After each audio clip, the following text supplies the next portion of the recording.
Hello and welcome to another exciting episode of the Full Spectrum D&D podcast. My name is Trey. I am Rungren. And we've got some monsters to talk about again tonight. Roar. We're still in Mordenkainen's. We're still talking monsters. We're still in the bees. But we're almost done with the bees, and we have some pretty exciting ones to talk about tonight. We finished off last week talking about the Bure Hag. Okay.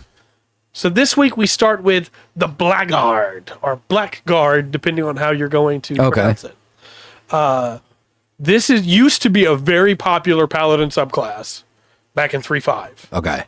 Because everybody wanted to be the edgy paladin, right? Right, and this is the Oathbreaker's kind of taking its place, right? Yeah, pretty much. Okay. And Oathbreaker does what the Blackguard did, but still lets you have paladin abilities in a way. Whereas Blackguard does not, you know? Yeah. Blackguard paladins that have broke their sacred oath now indulge their own villainous ambitions. They consort with fiends and undead, and they reject many of the goodly things from their former lives. They have a table here where you roll a d8. I'm going to tell you right now, they have embraced the meme a little bit here. So prepare yourself. Number 1 is armor etched with stylized depictions of gruesome battles. Okay. Number 2 is a helm wrought in the shape of a demonic boar. Number 3 is a helm wrought to resemble a death mask. Number 4 is a cloak decorated with bloody handprints. Number 5 is curls of inky smoke seeping from armor at the joints. Number 6 is dozens of flies buzzing around the Blackguard. Number 7 is a severed hand hanging from a chain around the Blackguard's neck. Oh, that's nice. And number 8 is a glaive adorned with a length of cloth bearing the words, "I choose violence." I choose that one. Yeah, I mean, it's a meme, but I'm with it. Let's go. I choose violence. Yeah. What's cool about being able to run a Blackguard before we get into the stats is that as a villain, Blackguards are incredible enemies, right? They are, hey, I'm a paladin that has decided I don't want to stick to my oaths anymore. I don't want to protect people, or I'm a paladin for an evil god. Well, this really goes back, I'm thinking, to the original Dragonlance with Lord Soth Yeah. being the fall of the Blackguard Paladin. Violence chose me, and I just stepped up to the plate. Yeah, it's a really cool thing to have a stat block just laid out for, because you don't have to take a paladin and then fix up a stat block. Right. Just have it here to go. Challenge rating's only 8, Okay. so you have some flex with it, you know. Yeah. Armor class is 18 because it's got plate armor. Yeah. HP is 119. A little low, I think, for a paladin at 8th challenge rating. I would probably buff that up a little bit. But when you look at what they can do, maybe they're just trying to balance it out. Possibly. Speed of 30. Language, any one language you get to choose. Though it does say normally you'd go with common, right? Mm-hmm. They have multi-attack, 3 attacks, using a glaive, a short bow, or both. The glaive is a +7 to hit with a reach of 10 feet. Single target, 1d10 plus 4 slashing, plus 2d8 necrotic. That's pretty tough. They can do that 3 times a turn. Yeah. Just bam, bam, bam. The short bow is +3 to hit, range 8320. Single target, 1d6 plus 2 piercing. Okay. Just, a decent little ranged attack. Yeah. Then they have Dreadful Aspect on a recharge, short or long rest. Each enemy within 30 feet of the Blackguard must succeed on a DC 13 Wisdom saving throw or be frightened for 1 minute. If a frightened target ends its turn more than 30 feet away from the Blackguard, the target can repeat the saving throw, ending the effect on a success. But they don't then get immunity from it. So if they fight him again later... Oh, they get again. They can be done again. Ah. Then they have spellcasting, as if they already didn't have some cool stuff, right? Yeah. 13 for the spell save DC with charisma. Twice a day each, they can cast Command, Dispel Magic, and Find Steed. Which, Command is not that high level, but if you use it right... Yep. And... just a sit command can be huge. Yep. One of the all-time favorites you use for command is grovel, right? Yep. Grovel's very good. Because they get down the ground and they're prone. So that's pretty stacked. Then they have bonus actions. Yeah. So you have Smite. Immediately after the Blackguard hits a target with an attack roll, it can force the target to make a DC 13 con saving throw. On a failed save, it suffers one of the following effects of the Blackguard's choice every time. They get to choose each time. Blind, the target's blinded for 1 minute. The blinded target can repeat the save at the end of each of its turns, ending the save, ending the effect on a success, doesn't get immunity, can be blinded again. Or shove, the target's pushed up to 10 feet away and knocked prone. Oh. And it gets that on one of its 3 attacks a turn for free every turn. Yeah. I'm going to bonus action smite. Bam. Yeah. Dang, it's pretty stout. And I give you this question because I know some DMs are going to try to rule this differently. Because it reads immediately after the Blackguard hits a target with an attack roll, Yeah. but it's under bonus actions, not abilities. So I would say you get 1 bonus action a turn. Yeah, that's what you're saying. But there will be some DMs that will absolutely go, he's doing this 3 times a turn, you know? Yeah, So- with each hit. Yeah. Yeah, that's got to be why it's a little bit lower HP because they want to balance it out here. Because it is very strong for a challenge rating 8, I think so. especially with an 18 AC. Like, Yeah. if this thing is showing up, if you're not rolling at least a 10 or a 12, you're probably not hitting it. And you got to have good stats to be hitting it with a 10 or 12. Too. Right. You got to have decent stats. Because you're looking at +4, +5. To, Yeah, that's true. It's only CR8, so most likely they need to be rolling 14s, 15s Yeah. to be able to hit. So, yeah, this is a pretty stout little monster here. And you have so many options for roleplay with it. Hey, your big bad of the campaign's Vecna. You got a Blackguard rolling around that works for Vecna. Yeah. You know, hey, you want to bring in the fiends. You got a Blackguard that has given up his god to serve a fiend. You know? It could be a servant of Strahd. Yep. You know, there's lots of ways. Anywhere there's a big BBEG, Yep. you can have a Blackguard. Yeah, there's a lot of stuff you can do there. Well, I should now reveal at this point in the podcast that the reason why I wore my happy, fluffy, flowery shirt is because this next creature is horrifying. And I wanted to balance that out a little bit. It's a Bodak. Okay. Do you remember Bodaks? They look like cows. No, that's what they are in World of Warcraft, I think. Okay. Bodaks are creatures that serve Orcus. Oh. They don't have life or a soul, Okay. and they just cause death. If a worshiper of Orcus takes ritual vows while carving the demon lord's symbol on their chest over their heart, Orcus power flays their body, mind, and soul, leaving behind a sentient husk that consumes life energy near it. Very pleasant. Yeah. No, that's Botox. No, yeah, right. But Bodak's lips do get huge because their jaw comes down like a ghoul into a big empty scream, basically. Bodaks do retain vague impressions of their past life, and they seek out former allies and enemies alike to destroy them, as the warped soul seeks to erase anything connected to its former life. These things are terrifying. I would say Google it if you want to, at your own peril, because they are gray, hunched, clawed, with a huge jaw that is just open with sightless eyes. All right. No. These things are death incarnate.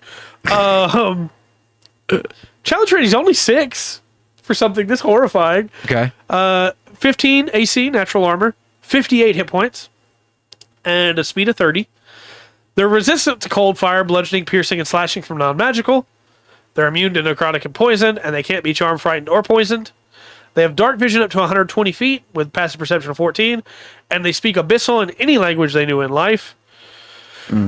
These things are crazy, so get ready for a CR6 monster. This thing is good. This is a boss monster, or later on a very strong minion to run with a boss. Death Gaze. When a creature that can see the Bodak's eyes starts its turn within 30 feet of the Bodak can force it to make a DC 13 con save.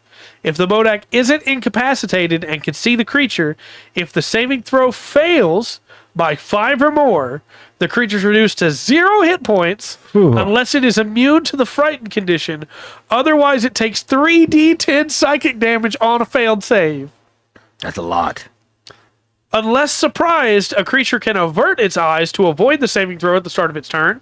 If the creature does so, it has disadvantage on attack rolls against the Bodak until the start of its next turn. If the creature looks at the Bodak in the meantime, the creature must immediately make the saving throw.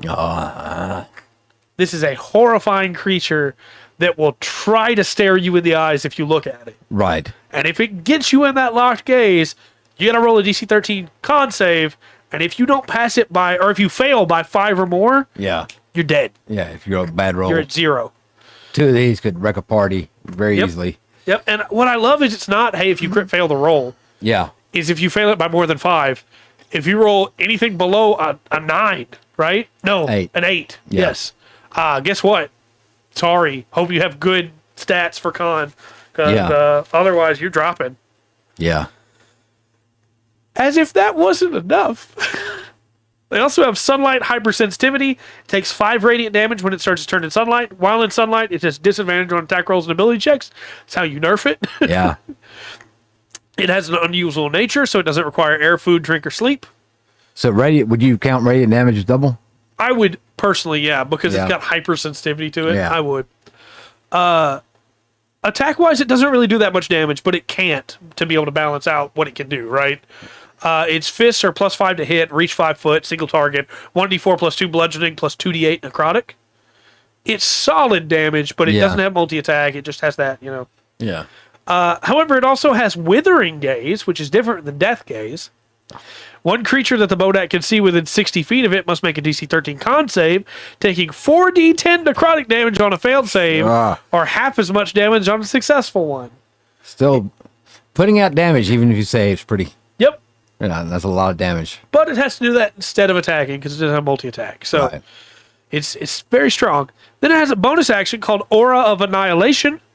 It activates or deactivates the Deathly Aura. When active, the aura deals 5 necrotic damage to any creature that ends its turn within 30 feet of the Bodak. Boy. Undead and fiends ignore this effect. Yeah. That could build up really quick over a couple rounds. Yep. 5 damage that can't be healed every turn. Yeah.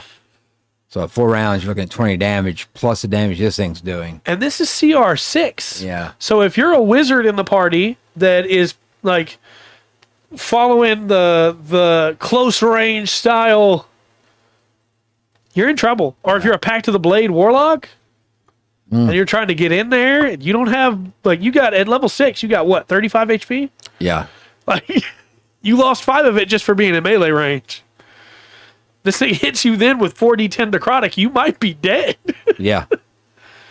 And of course, don't forget, if you look at it, you take damage, or you could die. Right. And if you choose not to look at it, then you have disadvantage on your Advantage. swings at it. Yeah. It's a good monster. That's pretty vicious. I like it. I like it. Pretty vicious. Now, next we have something a little bit more fun and friendly, because everybody loves fairy tales, right? Yeah. Next we have the Boggles. Okay. And you probably know a little bit about Boggles. Well, they haven't made a big showing in 5e. No, they have They not. haven't. I mean, it's kind of a base level creature, much like, up there with goblins or kobolds or whatever, Yeah. that you'd run off the bat. But they haven't had a good showing in 5e. They're So, finally here. all right. A Boggle is only CR 1/8, right? It's a little weak guy. So you can run a pack of them. Yeah, you run a pack for sure. They are little bogies.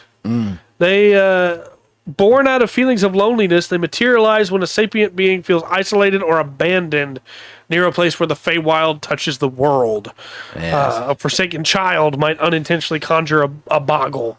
I think it's an imaginary friend, but these Boggles use petty pranks to amuse themselves, such as, using oil they create to startle a cow and make it slide across the field, or breaking dishes, hiding tools, hiding a baby. Yeah. This. I wonder if you would. I would almost use tricks Yeah, with these things because there's no save for tricks. right. And that would make them a little more threatening. Yeah, I agree. I think the important thing to remember with a Boggle is they think they're just having fun Right. and don't realize the harm they're actually causing. Yeah. And don't care the harm they're causing. No. Because you may say, well, hiding a baby, that's just a little joke. Haha. But if nobody finds that baby's dead. Yeah. It's, Yeah. their armor class is 14. They only have 18 hit points. Yes. They have a 30-foot walking speed and a 30-foot climb speed. They're resistant to fire. And they do have dark vision, and they speak Sylvan. Okay. They don't do a lot of damage. Their pummel has a +1 to hit, reach 5 foot, 1d6 minus 1 bludgeoning damage. Yeah. You know, just because they're little guys. That's why you'll run 8 of them. Yep. At one encounter. The Boggle creates with oil puddle, a puddle of non-flammable oil. It's 1 inch deep and covers the ground in the Boggle space. The puddle's difficult terrain for all creatures except Boggles and lasts for an hour. And it has one of the following options that they choose when they use it. Slippery oil, where any non-Boggle creature that enters the puddle or starts its turn there must succeed on a DC 11 dex save or fall prone. And sticky oil, any non-Boggle creature that enters the puddle or starts its turn there must succeed on a DC 11 strength save, or be restrained. On its turn, creature can use an action to try and pull itself out, ending the effect and moving into the nearest unoccupied space of its choice with a successful 11 strength check. They also have... Oh, go ahead. Oh, you think you step in the room and the creature before you, this small creature, creates a puddle underneath it. And wet itself? Gonna have to find out. It also has bonus actions where it can use more oil. Boggle oil, it excretes non-flammable oil from its pores, giving itself one of the following benefits until it uses the bonus action again. Slippery oil, which is, it has advantage on dex acrobatics checks, made to escape bonds and in grapples, and it can move through openings large enough for a tiny creature without squeezing. Okay. And then sticky oil, where it has advantage on athletics checks made to grapple, and any ability check made to maintain a hold on another creature, a surface, or an object. It can also climb difficult surfaces, including upside down on ceilings, without needing to make an ability check. And then finally, the Dimensional Rift. The Boggle creates an invisible and a mobile rift within an opening or frame it can see within 5 feet of it, provided the space is no bigger than 10 feet on any side, and at a point within 30 feet of it, I'm sorry, I skipped a line. Sorry. Okay. The Dimensional Rift bridges the distance between that space and a point within 30 feet of it that a Boggle can see or specify by distance and direction, such as 30 feet straight up. While next to the rift, the Boggle can see through it and is considered to be next to the destination as well. And anything the Boggle puts through the rift, including a portion of its body, emerges at the destination. Only the Boggle can use the rift, and it lasts until the end of the Boggle's next turn. Good escape plan. Good escape, good for scrying and keeping an eye on the party. Yeah. Good for really fun tricks of, hey, it opened one of these up underneath your campfire. Now your campfire's gone. Yeah. You know. But only the Boggle can use it. Yeah. That's true. So somebody goes, I jump through the... That's all right. You just smack yourself in the floor. Yep. Take damage. And just to clarify, too, because I know there'll be some people that'll go, well, if only the Boggle can use it, then the Boggle can't put anything through it. It specifically reads, anything the Boggle puts through the rift. Yeah. So the Boggle can use it completely. Yeah. But nobody else can. So, yeah, that's... Interesting little creature. It's fun. I could see some really fun situations with that, especially RP-wise. Yeah. Maybe a group of people hire the adventuring party to go take care of a ghost problem in a house, only to find out it's not ghosts, it's just Boggles. Yeah. Playing tricks. Boggles the mind. Yes. The pick up a Boggle jewelry or something like that, and all of a sudden you switch places with somebody else in the party. Yeah. There's a lot of stuff you can do with this. As far as the there's actually a section in the DMG on tricks. Yeah. That will go right along with these little things. Now, the Boggle's not specifically trying to kill the party. It's just being a Boggle. Just have a Boggle sneak up, grab a player, and open a portal deep in lava.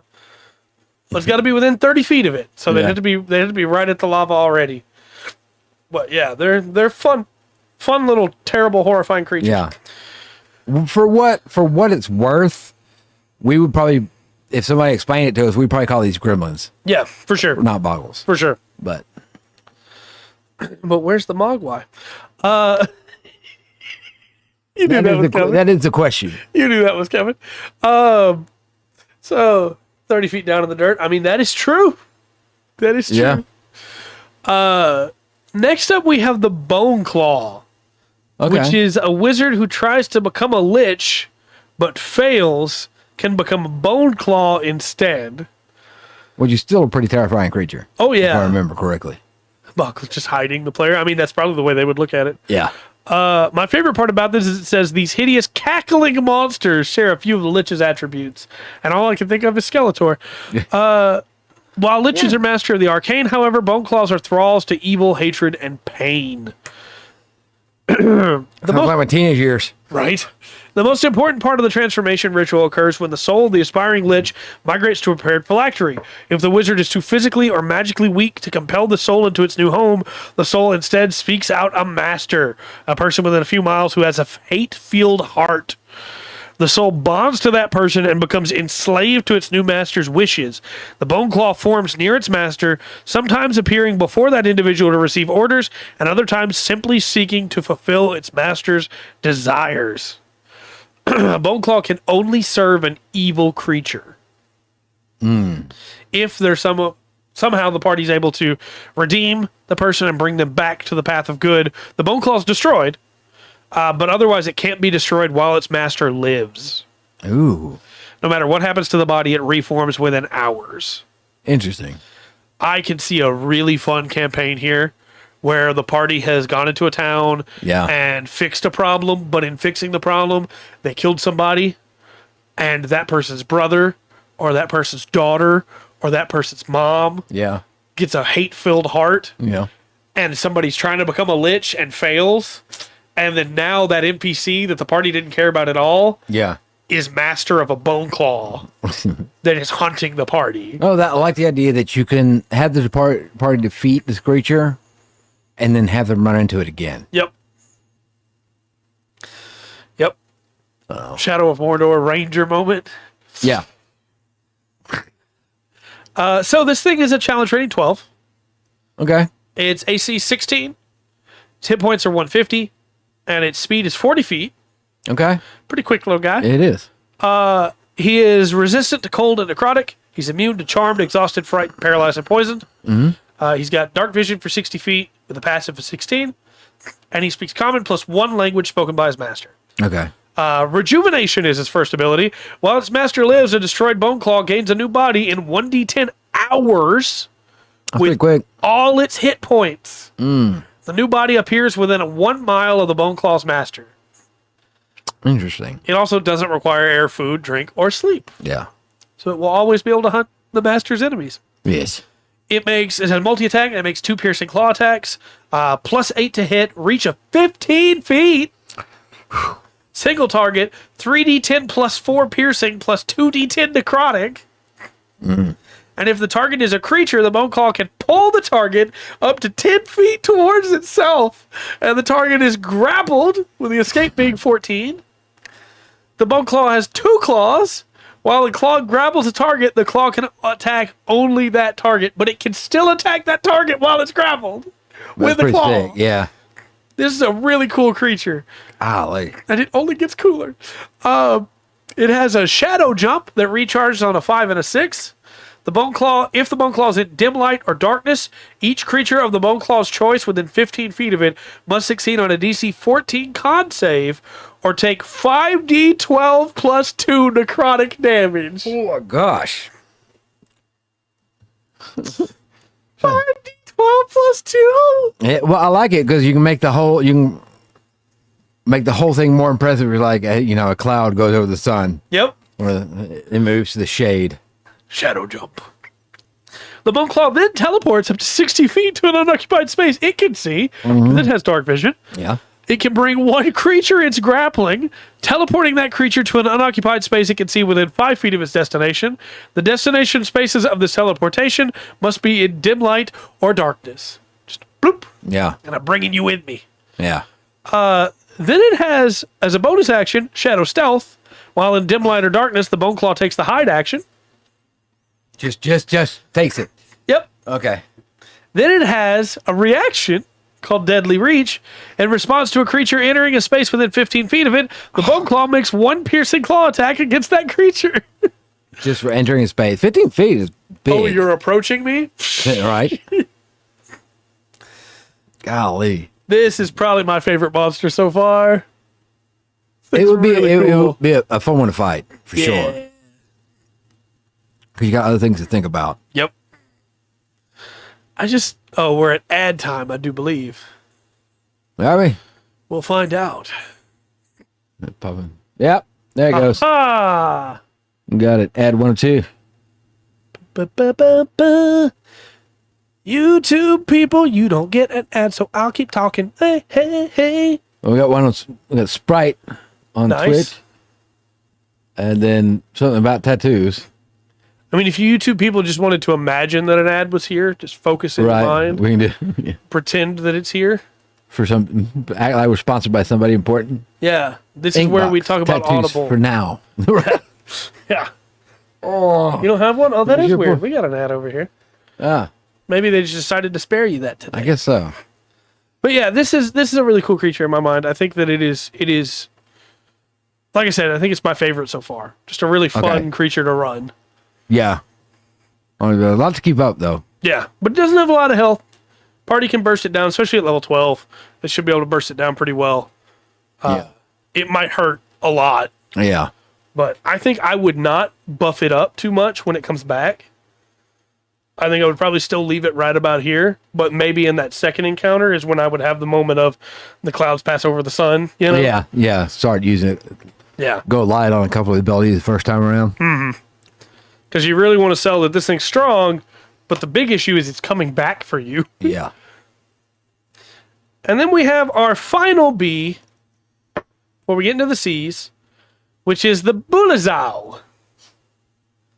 All right. And these are diseased manifestations of animalistic rage. They embody the violence of nature. They lurk in deep canyons and lofty crags of the abyss. And many find a place in the ranks of demon lords' armies serving as foot soldiers in the abyss's endless warring. Yeah. We have a little blurb here from Tasha Okay. that says, some ask why the Yeah. retake. Some ask why the Bulazao, for all its rage and violence, has the head of a goat. I always respond, have you met a goat? They're stubborn, they're vicious, and they rarely go down without bashing you several times in the shins. You might say that's awfully specific. I say don't pry. All right. So yeah, these are goat-headed demons with a bunch of eyes. Just like eyes and... That's gross. So yeah, fun stuff. Multi-eyed goat-headed demon. Yeah. They are a CR3. They're not that strong, Okay. right? But that means you can do some really cool stuff with them. Armor class 14, hit points 52, speed of 40. Doesn't specify walking, jumping, Gotcha. like that. I would just 40 all around. I mean, they have goat feet. Yeah. They're resistant to cold, fire, and lightning. They're immune to poison, charm, and frightened. And they have dark vision up to 120 feet. They also have telepathy up to 60 feet. Okay. So you can do some really cool stuff with them, like in the distance, just getting people up Yeah. on top of spires, you know? Yeah. They have a rotting presence. When any creature that isn't a demon starts its turn within 30 feet of the Bulazao, that creature must succeed on a DC 13 con save or take 1d6 necrotic damage, which is pretty good for Yeah. CR3. Yeah. They have a standing leap. Their long jump is up to 20 feet, and its high jump's up to 10 feet with or without a running start. Again, goat feet. Yeah. And then because of the goat feet, it has sure-footed, has advantage on strength and dex save throws against effects that would knock it prone. Yes. Has a barbed tail, which is a +4 to hit, reach 5 foot, single target, 1d12 plus 2 piercing, plus 1d8 necrotic. Okay. Very good at Yeah. CR3. Yeah. If the target's a creature, it must succeed on DC 13 con save against disease or become poisoned until the disease ends. While poisoned in this way, the target spots festering boils, coughs up flies, and sheds rotting skin, and the target must repeat the saving throw after every 24 hours that elapse. On a successful save, the disease ends. On a failed save, the target's hit points maximum is reduced by 4. Oh. The target dies if its hit point maximum is reduced to 0. Yeah. Yeah. This is nasty. Very nasty. Another way you could run that, it kind of does the same thing, but it costs a constitution point. Yeah. Because technically, if your constitution hits 0, you're dead. Yeah. Same type philosophy. For sure. For sure. Yeah, it's a really cool monster, especially if like it stabs a party member and then takes off. And then you have like a couple days of them having to deal with this poison Yes. and building up to it. That's personal opinion. That's a really cool monster to run if you have a week where somebody's out. hey, their character has gone off on patrol. They got stabbed by something you don't know. They come back and they're poisoned and can't fight. They're diseased. You need to go track down the thing and kill it to free them from this because the party doesn't know that's how that works, right? Right. You can have a really cool session like that. So, yeah, it's just a fun little monster. Yeah. I kind of want your picture. Yeah. For a demon. Goat-headed demon. Goat-headed demon with a bunch of eyes, 2 horns that are curved, and it's got a barbed tail. Yeah. It smells of death. Yeah. Now we get into the seas, and we have one of my favorite monsters from 4th edition, the Cadaver Collector. It's here. This is an ancient war machine known as a Cadaver Collector. They go around battlefields across the blasted plains of Acheron until they are called upon by a necromancer to bolster the ranks of a conquering army on the material plane. These constructs obey their summons until they're dismissed back to Acheron, but if a summoner comes to a bad end, a Cadaver Collector might wander the material plane for centuries, collecting corpses while searching for a way to return home. These things are exactly what they sound like. They're just robots that pick up bodies and carry them around. I guess robot is not the right term, but they kind of are. Yeah. But they're CR-14. 17 armor class, because they are bugs, right? The whole point is they're related to carrion crawlers. They're just a different variant of carrion crawler. Okay. But yeah, they're hulking bugs that have seemingly no sentience other than just a desire to do as they're told and pick up bodies. 17 AC, natural armor, 189 hit points, speed of 30 foot. They have immunities to necrotic, poison, psychic, bludgeoning, piercing, slashing from non-magical attacks that aren't adamantine. Okay. Then they're immune to charmed, exhausted, frightened, paralyzed, petrified, poisoned. They have a passive perception of 10, dark vision of 60, and they can understand all languages, but they cannot speak. Does it count as a construct? It is a construct, a large construct. Okay. What I like so much about these is that Cadaver Collectors, at least, and the stats are mostly reflected here, in 4th, carried bodies and would use them as weapons. So they would put bodies on their massive shell back. Yeah. And just lumber around the battlefield and then like swing down with them. They have advantage on saving throws against spells and other magical effects. They don't require air, food, drink, or sleep. And they can make 2 slam attacks. The first one is, that's their multi-attack, right? Okay. Plus 10 to hit, reach 5 foot, single target, 3d8 plus 5 bludgeoning, plus 3d10 necrotic. As they hit you with a dead body. Yeah. Bam! Yeah. And they can do that twice every turn. Or, their other attack is Paralyzing Breath, recharges on a 5 or 6. The collector releases paralyzing gas in a 30-foot cone. Each creature in that area must make a successful DC 18 con save or be paralyzed for a minute. Ugh. A paralyzed creature repeats the saving throw at the end of each of its turns, ending the effect on itself with a success, but there is no now you're immune.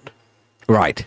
So if it recharges, you can get hit with that again. Yeah. And then once it's paralyzed you, bam. Yeah. That's, unless it fails. Like Yep. critically fails, it'll hit you. It also has a bonus action called Summon Specters. Recharges after a short or long rest. The collector calls up the enslaved spirits of those it has slain. 1d4 specters without sunlight sensitivity, mind, arise in an unoccupied space within 15 feet of it. The Okay. specters act right after the collector on the same initiative count and fight until they're destroyed. They disappear when the collector's destroyed. I love the Cadaver Collector. Well, I like the scene it sets up, right? Yeah. And you imagine coming up on a right at the end of a battle. There's bodies everywhere, and you've got 3 of these things just going out through the battlefield, stacking up bodies. Yep.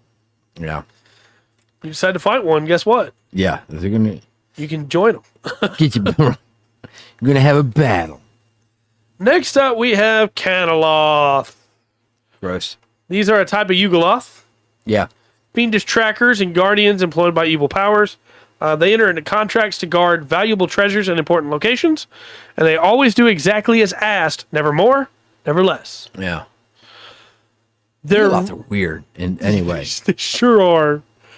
Canoloths, I think, are even weirder Because at least a Yugoloth is just like, hey, I'm doing my own thing, you know? Well, yeah, but it's like the Yugoloth is like, you don't have something of this type of thing for hell, Yugoloth. Yeah. You know, you have because there's all different kinds, right? Right. You've got the animal kinds, you've got the construct kind, you got all these different kinds. They're giving you another one here. Yeah, these are dogs, right? Mordenkainen says, Caneloths are glorified guard dogs. If you must engage one, just find out exactly what it's been assigned to do. I've often found that I can waltz right past them by taking advantage of a relevant loophole. Okay. Which is a really cool roleplay side of it, is that they'll just do what they're told. All right. They're the Amelia Bedelia of monsters. That is a pull. So, challenge rating is 8. Yeah. AC is 16. Hit points are 120, and the speed is 50 feet. Dang. Quick They're dogs. Very quick. Resistance to fire, cold, lightning, bludgeoning, piercing, slashing from non-magical. Immune to acid and poison doesn't affect. They have true sight to 120 feet with a passive perception of 19 Golly. at CR 8. You're not getting past Yeah, that. they can see you. They can see the invisible. All right. Okay. They have languages abyssal, infernal, and telepathy up to 60 feet. Why do they got to put the invisibility thing in there? They said it got true sight. I mean, yeah, you're right. They have some really weird abilities. So, dimensional lock, other creatures can't teleport to or from a space within 60 feet of the Caneloth. Any attempt to do so is wasted. Oh. So if you try to teleport around it, you can't. You can't, and the spell's gone. Yeah. Then they're resistant to spells and magical effects. They have advantage on saving throws. Ooh. Then they can't be surprised unless they're incapacitated. They physically just cannot be surprised. Gotcha. Attack-wise, their stuff's pretty normal, right? Which isn't that a true sight thing as well? You It's can't be also a true surprised. sight. Yeah, you can't be surprised. Okay. Multi-attack is 1 bite or tongue attack, and then 1 claw attack. The bite is +7 to hit. Reach 5 feet, single target. 1d6 plus 4 piercing, plus 4d8 force damage. Very solid. Yeah. The claw is +7 to hit. Reach 5 feet, single target. 1d6 plus 4 slashing, plus 2d8 force damage. Okay. Not bad. And the tongue is should be it. +7. This is the cool one. Reach 30 feet, single target. 1d12 plus 4 piercing, plus 2d6 acid. So the 30-foot melee attack? Yeah. That's disgusting. If the target is medium or smaller, it is grappled with the escape DC being 15, pulled up to 30 feet toward the Caneloth, and restrained until the grapple ends. It can grapple one target at a time with its tongue.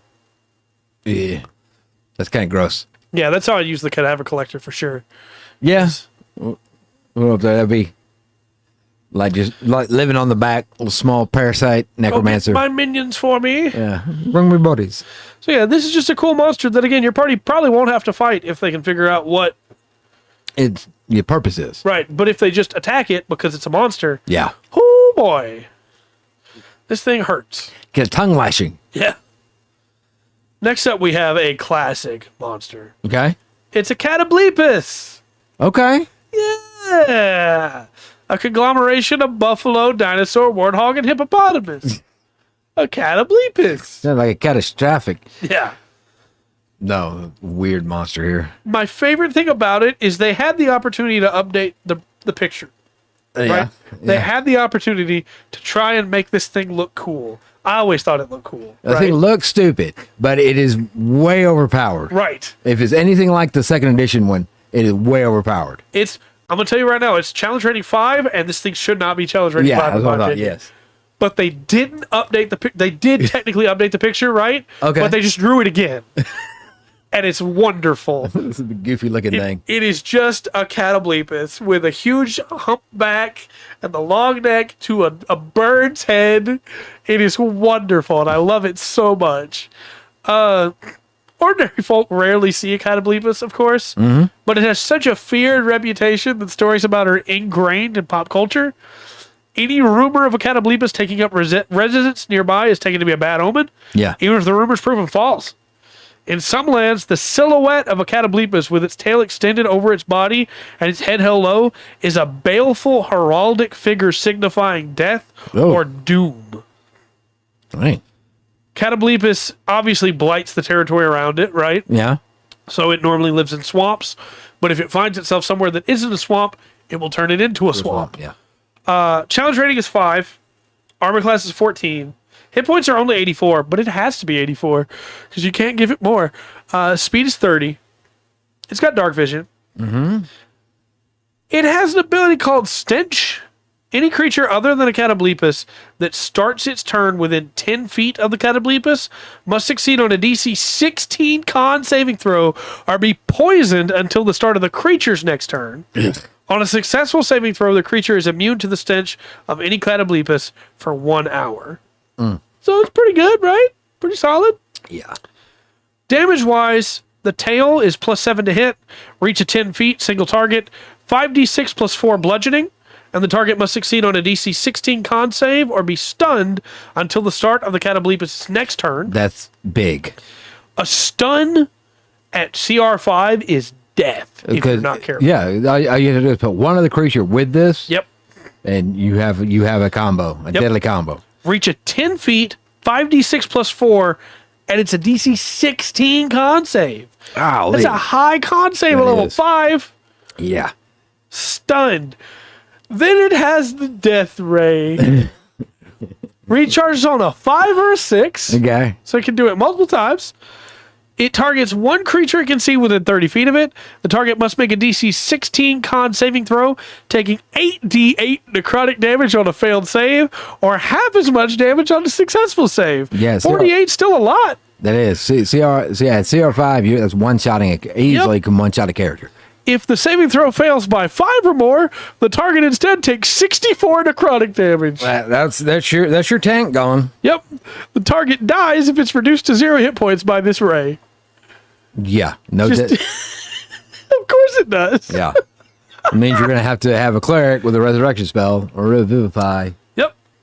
And at 5th level, you've just got that, so you got 1. Yeah. But just a DC 16 con save, or you're going to take 8d8, and if you fail it by more than 5... You just straight 64 damage. Bam. I'm sorry, by 5 or more. Yeah. Bam, 64 damage. That's nuts. This is terrifying. I love it. Yeah, so if your party sees a Catoblepus, they should leave. Probably, yeah. Because even at 10th level, a shot of that evens the battlefield. Yeah. You know, there's 64 points you've got. Well, and if you're a wizard, I know we always talk about the wizard, right? But it's like the lowest HP class. Yeah. If you're a wizard at 12th level, you probably still don't have more than 64 HP. Probably not. You're probably right at about 59, 61, and that will just still kill you. and it's going to be resistant to what you're throwing at it anyway. Right. So, Ugh. yeah. Next up, we have the most terrifying creatures in this bestiary. We have the cattle. You want some stat blocks for cattle? They bust them out? Yeah, I don't know why they gave us stat blocks for cattle, but sure, why not? Okay, what do we got? What's the first one there? An auroch. It's a large, fierce bovine with jutting horns. I think, yeah, that doesn't look like all right. No, it's a fantasy auroch now. Okay. It's got a big face. It's all which cows probably shouldn't have a face that is recognizable as a human expression. Yeah. But who knows, man? It's CR2. It's more damaging than a boggle, I guess. Yeah. Well, it should be classically an auroch. We don't have aurochs anymore. Right. There would be through. If you look back in our world, historically, they're European cattle. Right. They got hunted to extinction. They're big and shaggy. Yes. It should. CR2 sounds about right. It should be tough. Yeah, I would run a group of cattle for sure if the party was going to fight them. Yeah. And I could easily see a situation where you're in a forest and this herd does not know why you're here. You're in their way. This is their land, you know? Yeah. Armor class is 11. Hit points are 38. Speed's 50 feet. These things are booking it. Yeah. All they have action-wise is a single attack, which is gore. But for a CR2, +7 to hit. Yeah. With reach of 5 foot, single target, 2d8 plus 5 piercing. And if the auroch moved at least 20 feet straight towards the target immediately before the hit, takes an extra 2d8 piercing, and the target must succeed on a DC 15 saving throw or be knocked prone. Yeah, it could easily be one hit, one kill. Yeah. These things are pretty stout. But that's not the only cattle that we get here, because they Okay. give us some more. Next up, we get the Deep Roth, which, of course, are based on Celtic. Okay. The bulls from the Feywild, or the bulls from... Water The buffalo, Fae. right? It looks like it. Yeah, it looks like a water buffalo. Yeah. Yeah, the Deep Roth. They're a little bit more special. Their challenge rating is only 1/4, but they can communicate with each other using dancing lights, which is really cool. Yeah. Armor class 10, HP of 13, speed of 30, and they have the Beast of Burden ability. It's considered to be one size larger for the purpose of determining carrying capacity. Yeah. They also have a gore. It's only a +6 to hit with a reach of 5 foot, 1d6 plus 4 piercing, and if they move at least 20 feet before, it gains an extra 2d6 piercing. Not quite as powerful as the Auric, right? Everybody has a water buffalo. That's right. Then, of course, they can cast Dancing Lights, requiring no spell components and using Wisdom as the spellcasting ability. So, That's not bad. pretty cool. Well, it's not going to be a main part of your campaign, but Right. you know, a stampede can throw off a lot of things. Can do a lot of damage. I think the really cool thing about this to me is if you have a situation where the party attacks a town or the party's defending a town, Yeah. and you have a bull run out to go ram somebody, now you have a stat block. Yeah. You know, hey, how much damage should that be doing? Here we go. Yeah. It's all about. I'm glad that we've got the water buffalo jokes going in chat. Water buffaloes are great. That's a fun song too. Ox are next. Oxen, and Okay. We skipped the GNU. We did, unfortunately. I'm a GNU. The challenge rating is 1/4. Okay. Armor class is 10, HP's 15, speed's 30. It's kind of funny to me that an ox can have more HP than a guard. But I guess Yeah. it makes sense. They're bigger. They're bigger. Yeah. They should still have the Beast of Burden, right? So they do. Yes, Good, absolutely. okay. And then they have a gore as well. It is exactly the same as the Deep Roth score. Okay. So you already know the stats on that. Yeah. And then finally, we have the cows of the lower plains, the stench cow. These orange and green creatures defend themselves by exuding a miasma so hideous as to be toxic. Gross. They are challenge rating 1/2. Exact same stats. Armor class of 10, HP 15, speed of 30. Okay. Their resistance to cold, fire, and poison. So that's nice. And they have dark vision. Yeah, that's good. Then stench. Any creature other than a stench cow that starts a turn within 5 feet of the stench cow must succeed on a DC 12 con saving throw or be poisoned until the start of the creature's next turn. The successful saving throw, the creature is immune to the stench of all stench cows for an hour. Yeah. I'm going to say stench cow as many times as I I can. know. Stitch Cow is great. Then they have a gore as well, which is +6 to hit, 1d6 plus 4 piercing, and if the stench cow moved at least 20 feet, it gets an additional 2d6 damage. Okay. Stitch Cow. Stench cow. Then next up, I really like that. It's a simple little thing that they I do broke too. down these different cattle I do too. in there and have different, because each cattle you can set up a different. Each one has a different feel. Yeah. For like where you could do it in different campaigns I agree. and have a herd each time that would feel different. So it's a stupid little thing, really, but it's nice. And that's where I think this book is really excelling, right? Because it's giving us Yes. stuff like this, the Blackguard, and then also giving us cool monsters to run. Yes. It's making our jobs easier Very. in a true. really cool way. Very true. Plus, I think the Auric is actually pretty cool. Yeah. Next up is the Cave Fisher. And it's a subterranean arachnid. It is exactly what it sounds like. It's a water spider with claws Yeah. that instead uses its jaw to get stuff. Yeah. It hunts small animals, particularly fond of bats. So it'll come up from the water and get the bat. So it stretches a filament over an opening that such prey might travel through, then climbs to a hiding spot and adheres itself to the surface to rest and wait. When it falls into the filament like a web, it reels in its meal.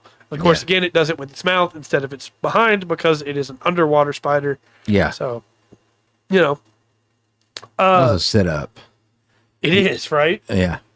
The cool thing about it is that nearly every part of a cave fisher is useful after the creature's been dispatched. The filaments can be woven into rope that's thin, tough, and nearly invisible. It's a really fun thing for your party Yeah. to be able to play around with. The shell is used in the manufacture of tools, armor, and jewelry. Its blood is alcoholic and tastes like strong liquor. Several dwarven spirits include cave fisher blood. Kingfisher meat is edible, tasting like crab cooked in strong wine. Well, that could be, which just sets us up for like you don't have anything prepared for the main campaign. This is a side quest. Yep.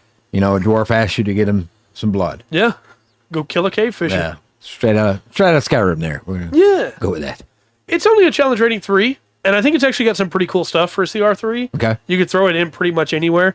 AC 16, which is pretty high. Yeah. But it only has 58 hit points. Its speed is only 20 feet. Its climb is only 20 feet. Yeah. So you've got the party can bash on this thing. It's not going to be able to run away from them very easy. It has flammable blood. If it drops to half its hit points or fewer, it gains vulnerability to fire damage, Okay. which is really fun. And it has spider climb, so it can climb difficult surfaces, including upside down to ceilings without needing to make an ability check. Nice. It does have multi-attack, which actually makes it one of the few creatures at CR3 to have multi-attack. Yeah. It's pretty solid. Yeah. True. It can make 2 claw attacks with that multi-attack, and it's +5 to hit, reach 5 foot, single target, 2d6 +3 slashing. So not huge, but I mean, a couple of good hits will make a difference. Yeah, For things to be hidden, you fight this thing from the unknown, from the shadows, right? that's right. You set this up, set the trap, try to catch one player at least in the filament. Well, and the filament has some really cool rules with it, too. Okay. So it has, as a bonus action, it can extend sticky filament up to 60 feet, and the filament adheres to anything that touches it. A creature that filament adheres to is grappled by the cavefisher with an escape DC of 13, and ability checks made to escape this grapple have disadvantage. Ooh. The filament can be attacked. Its AC is 15. It has 5 hit points. It's immune to poison and psychic damage. A weapon that fails to sever it becomes stuck to it, requiring an action and a successful DC 13 streak save to pull free. Destroying the filament deals no damage to the cavefisher. The filament crumbles away if the cavefisher takes this bonus action again. Oh, okay. So he'd have to drop it, kind of like a concentration spell. He'd have to drop the filament to do it again. Right. Gotcha. Then it also can retract filament instead of just breaking it, just as an action. Yeah. One large or smaller creature grappled by the cavefisher's adhesive filament must make a DC 13 strength saving throw. On a failed save, the target's pulled into an unoccupied space within 5 feet of the cavefisher, and the cavefisher makes 1 claw attack against it. Anyone else who was attached to the filament is released. Until the grapple ends on the target, the cavefisher can't use adhesive filament. It's a fun creature. I think so. You got one on each side of the board. You've got a really good setup. That's a good challenging fight, I think. That's going to be more than just smash. I think so, too. You're going to have to think about it a little bit. I think so, too. What say we tackle one more? Okay. And that'll get us over halfway. That'll get us exactly halfway done with the C's. Yeah. So we'll be able to hit the rest of the C's and the D's next time. Okay. Champion. And it's just what you think. It's a champion for stat block. Okay. We have a little thing from Mordenkainen here that says bountiful and overrated. You can't spit in this realm without hitting one. I have witnessed the birth, death, and unlife of more champions than I dare recount. Few are worth remembering. Oh. That's fun. That is a kind of shot at the class. Yep, it is, because why would you run anything else but champion, right? Right. I'm the Battlemaster guy over here going, no, you should play Battlemaster. But Well, I like that they did that. I like the quote because champion is a great first class, right? It is. It absolutely to start out is. with, you've got a couple things you've got to keep up with, not too much. Right. But they will come in big. And they can come in big. Your critical rolls on 19, 20 and stuff. That's right. And going up higher level. So it's a great, probably one of mine for like, hey, first time D&D, what should I play? Yeah, that's gonna be definitely one I pick out. So I agree. I think it also works from the RP side too, because what does your average farm boy want to be? Oh yeah, He wants to be the hero, the champion, striding forward with the banner of his king behind him. Yeah. They do have a D12 table here for coats of arms. okay. Number 1 is 3 lit candles on a purple field. Number 2 is a sea serpent coiled around a trident on a blue field. A hunting horn branded in gold on a gray field. A raised fist grasping an anchor on a quartered field of blue and white. A turtle with a crenellated tower on the shell and a white field. A dragon skull supported on either side by dragon wings on a red field. Yeah. Yellow chicken foot on a black field. Lightning bolt splitting a galley in two on a blue field. Not putting lightning bolts on anything. I'm just saying. Right. Two crouching displacer beasts facing each other on a yellow field. That is absolutely a reference. Yeah.